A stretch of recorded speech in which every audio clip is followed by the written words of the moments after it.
В Северо-Осетинском государственном университете поздравили выпускников-отличников. В торжественной обстановке им вручили красные дипломы. В этом году с отличием закончили университет 79 человек. Многие из них продолжат обучение в магистратуре. Часть выпускников получила предложение о работе с мест прохождения практик.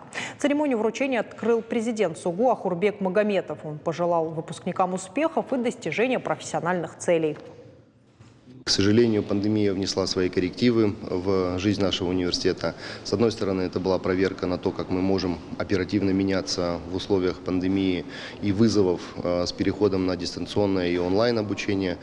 С другой стороны, мы все еще раз подчеркнули важность нашего общения и коммуникации вживую.